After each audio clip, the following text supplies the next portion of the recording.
What up, stackers? I hope everyone out there in the metalverse, the investing verse, is doing well today. Today, I'm sharing my pickups from 2026 and my newest pickup.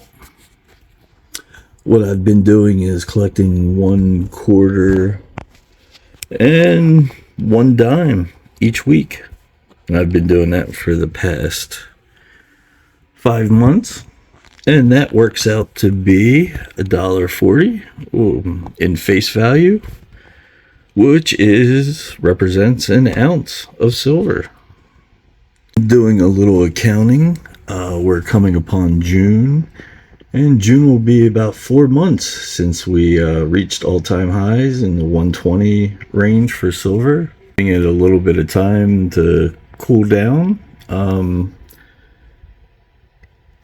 So what I came up with was, I kind of really had to force myself at that time. We had to blow off top. I had to question myself, should I keep investing in silver or not? I decided yes, but I set myself a budget. I have other investments, and I just started building a stock portfolio. Nothing too big. I just got like $350 in there now, and also have a company stock that I've been investing with for a while. It's doing really well, so I have a small little stock portfolio I'm starting to pour some capital into, and I set myself a silver budget, and June's the 4-month mark, and I wanted to make a decision, keep investing in silver or invest more in the silver, so that's kind of like where I'm at right now. And I'll be switching up. I'll be switching up from the quarters to American Silver Eagles, 1 ounce. But I gotta say, right now, like I said, I had to force myself a little bit to keep investing. I'm a big believer in dollar cost averaging, and so I wanted to continue the habit, the discipline. I still love silver, and I look at this as long term. This is like deep stack stuff. And with American Eagles, I need some pawns, some frontline soldiers, something to take in the coin shop, sell if need be. Yeah, so what I did is I set myself a budget. I've also been saving $25 a week. And to help me save, I get hundreds, put them in the sleeves, and it makes me not want to spend them. If you watch any of my other videos, you notice a couple of dollars are missing. They weren't in plastic sleeves, and they got spent. But this has been piling up, and 80%. At the end of the month, I'll have 500, and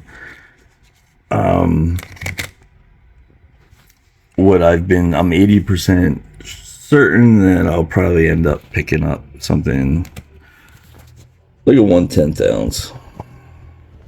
Throw it in there. And I came to terms, I wanted to have a little bit of cash set aside, a little bit like / emergency fund, but more like opportunity fund. And to tell you the truth, at the moment, I think gold's still a great opportunity.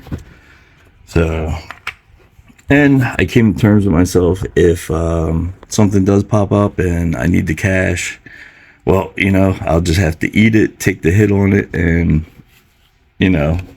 this will be the first thing, cash in, but I don't foresee any problems. But that's a deal I made with myself. So yeah, each month I got $1.40.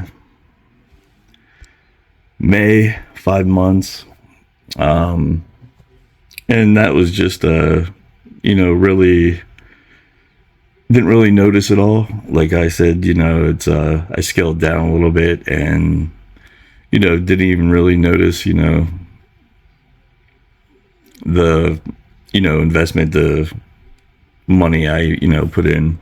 And I also picked up some coins. I like history and stuff, so not only did I get so these were a little bit of extras I picked up a few likes. Got a German coin, These I picked up, these were Coinstar finds. I just found this the other day. So that made my week.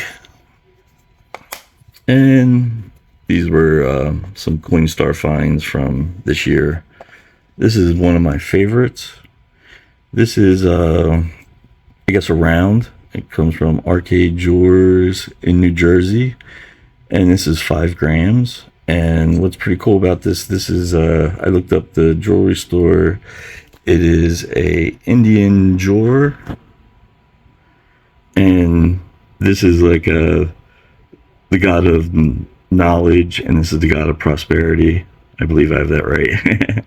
And I like that, it's pretty cool. It's the Indian deities. And what they do is, they'll buy these little coins and they'll give them out in religious ceremonies, celebrations, things like that, amongst the family. So I thought that was pretty cool. Really like that pickup. So my total over the last 5 months is 5 ounces of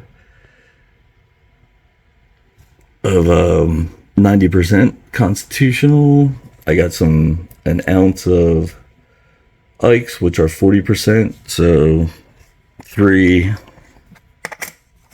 Ikes is just very shy of an ounce.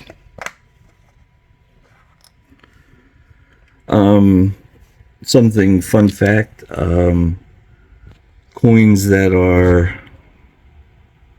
2019 silver proof quarters that are 2019 or older are made out of 3/9 silver. So I do have 5 of those. So 5 of the 3/9 fine quarters is just shy of an ounce. That's a couple little fun facts there. So this is my newest pickup, the War in the Pacific. And, this is a great representation of the greatest generation. They were one of the toughest generations. They were coming off the Great Depression. They sacrificed in hard times that we may benefit, and have good times, and strong men create good times create weak men, and weak men create hard times. And I believe we have a little hard times ahead of ourselves, and that's okay. It's going to create some strong men. So I really enjoy collecting the quarters, and I'll continue to collect them until I get them all when I find deals here and there. And I was kind of inspired by this through like Thousandaire Radio.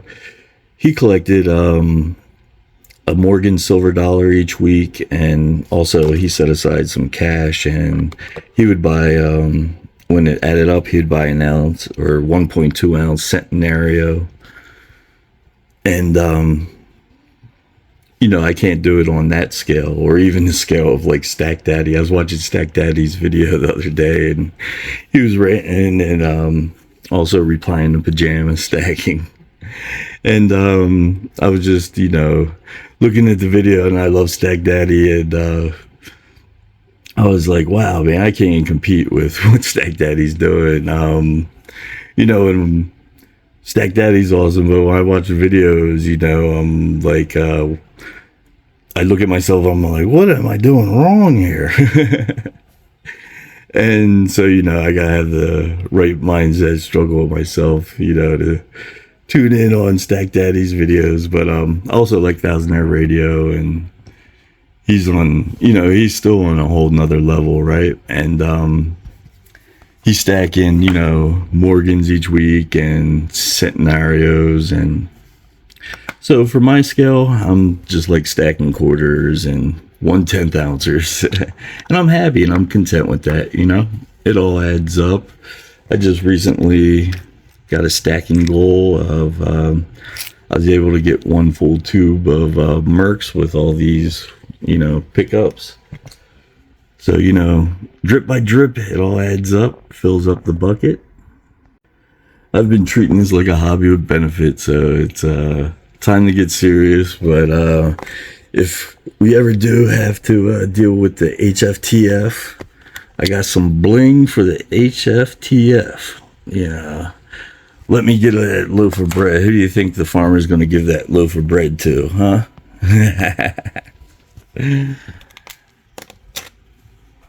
All right, all joking aside, let me dip into the tricks that have been helping me save and stack more.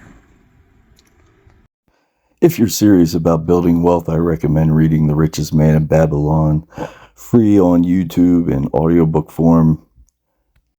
The Richest Man in Babylon, that's what you build your foundation on to invest the wisdom of the world at your fingertips. Take the knowledge in the book, learn the laws of gold, get your purse to fattening, learn to pay yourself first, make yourself rich, not Nike, not BMW, not McDonald's. So the wisdom of the world at your fingertips. Take that knowledge. When you apply knowledge to your life, that is wisdom. Wisdom is the application of knowledge. So that's your foundation. Learning to live below your means is the key to build wealth. And it is a cure for what ails a lot of us today. Just something, I vote with my dollar. My real enemy is the Fed, inflation. When you take a loan out, you help, create more dollars. The bank will take that and create more dollars out of thin air and inflate the currency by doing that. So I'm a firm believer, paying in cash. But anyway, getting off subject here. America is a consumer nation, and we have a lot of nice used stuff in America, and I've learned to take advantage of that. One of the steps I recommend for building wealth, step number one, is think about your cell phone. Someone asked me what kind of camera I use, and I use a S22 Samsung Galaxy. So that's a 4 years old phone. I bought it used, refurbished, I think off eBay. And, a new phone nowadays goes for what, $1,000? Let's just say it goes for $1,000. You could buy a nice used phone for $250. And then you could take the $750 that you save, and that you can then invest it into something, safe. But you take that $750 and you go ahead and invest it. And the benefits of having, used phone, if something breaks or, I lose it or something, it's easily replaceable, doesn't hurt as much. Also, I only use it for certain things, like I make videos, I use it for the apps and texting and my email, basically it. So, a model that's 4 years older does everything, the modern phones today do. Maybe some of them have better cameras. The updates are a big thing, but they don't bother me. So I'm still getting the same value, but at a discount. Also, what it allows me to do is to get the flagship model of that year. So I got a S22, and I was able to buy like a flagship model. And something that was important to me, because making videos, was memory. So I got one with the biggest memory.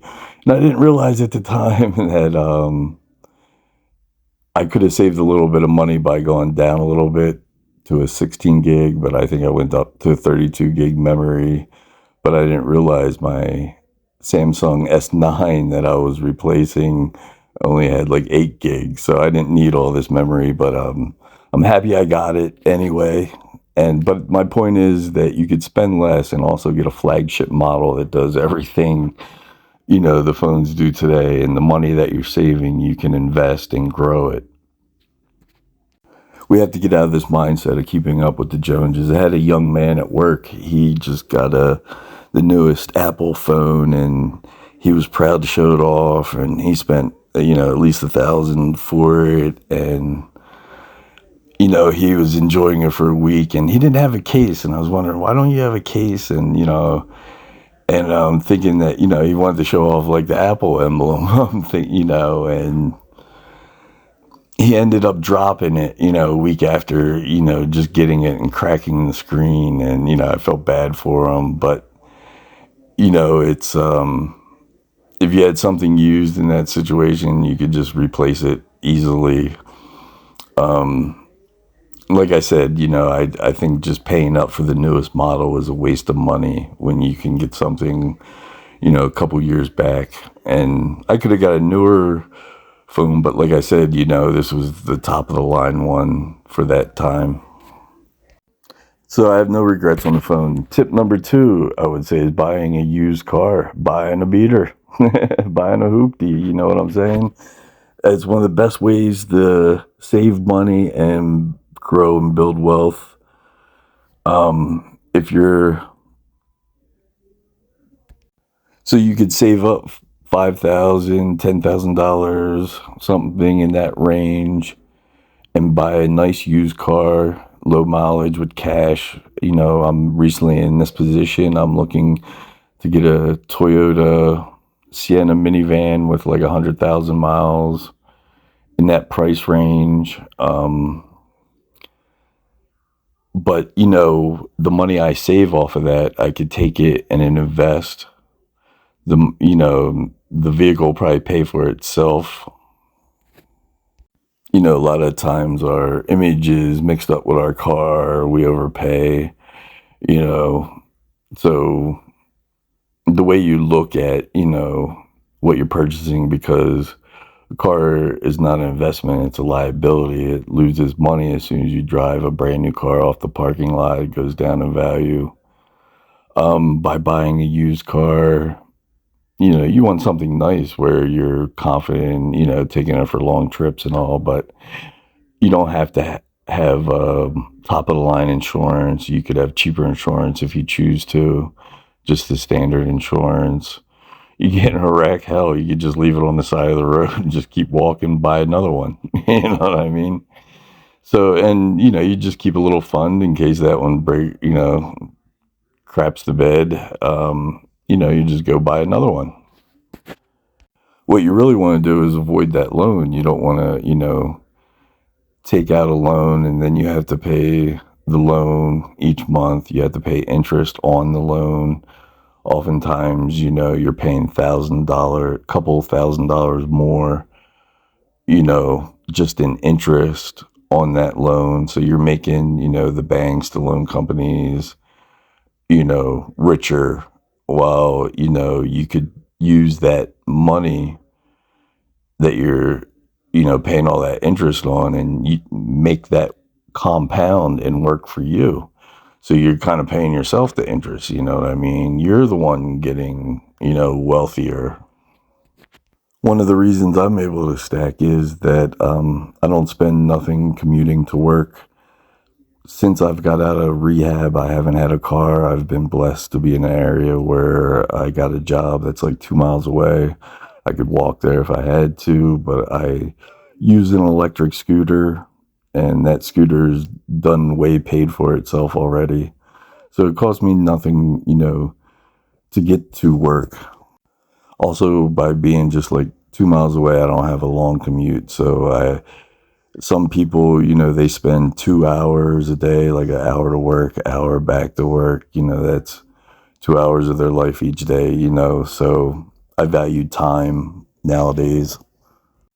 I don't have a car payment. I don't have to pay for insurance. I don't have to pay for gas, maintenance. I'm able to take that and stack. But one of my best decisions before rehab was I bought a used car, a Toyota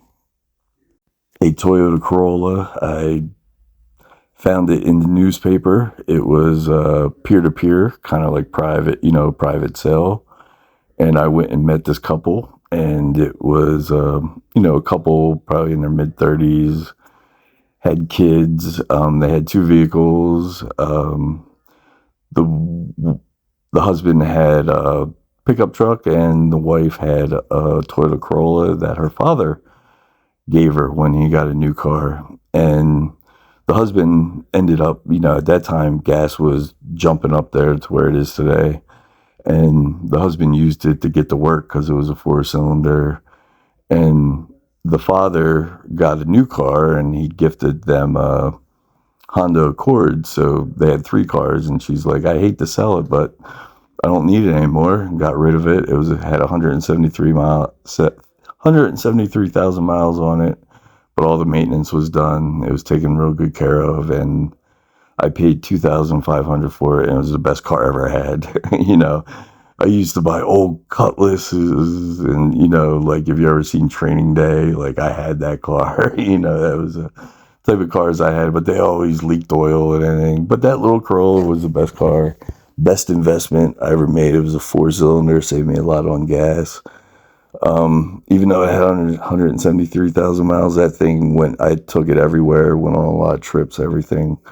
But that was one of the best investments I ever made in my life. And that's what I'm looking to do again. Get a Toyota Sienna and just, do a lot of traveling with it and everything. So a car is a good way to save money and invest. It's a good money hack. Next thing, tip number 3 is food, cooking at home. These are all just simple things, but, they need repeated, and, maybe a different, story will click something, So these are all just basic things, but, if we have the discipline to keep doing them over and over, they build strong results. But, cooking at home, nowadays food's getting expensive. It's even expensive at the grocery store. What I've done is I invested in an Instapot, and my main staples become chili. I cook some rice with it, and I put the chili over the rice, and I really enjoy that meal. And it's a cheap, affordable meal. It consists of rice, beans, hamburger, are like the main ingredients, and then it's for the most part nutritious, complete meal, easy to cook in Instapot. It takes 5 minutes to do the actual cooking. So it's, by the time you prep everything and chop everything up, do that, it's about 25 minutes, boom, you have chili with the Instapot. And the leftovers are fabulous. They last for like 2-3 days. So I could eat off that for 2-3 days, and it tastes even better. Chili tastes better, day 2, day 3, all those spices and everything and flavors, mesh together. If you do order out, pick it up. Don't get delivery. Grubhub, a lot of people are, ordering off Grubhub. I have a friend that, they spend all this money for delivery. Grubhub, get cold McDonald's. Usually always something missing. They're mad, upset, and forget that stress, forget that extra money. That money can be invested into other things. And also, people are now, like with these apps and everything, like, what is it, Klarna, and you can borrow money, make payments, so you could get a pizza and make 4 payments on your pizza, but it's people end up financing food, something like pizza, groceries, and you don't pay it off right away, and you end up paying the interest on it. That $20 pizza could easily turn into $40 pizza, $50 pizza, $100 pizza. You know what I mean? So it's cooking at home. You get to save yourself a lot of money, and take that money that you're saving and invest it. And a lot of times you're eating healthier also. For me, it was always a cheesesteak, cheese fries. I love, you get off work, you're tired, you don't feel like working. I don't, I'm in Philadelphia. I got a cheese spot place to the left of me, a cheese spot place to the right. I could walk out the door and, take 20 steps, and grab a cheesesteak if I wanted to.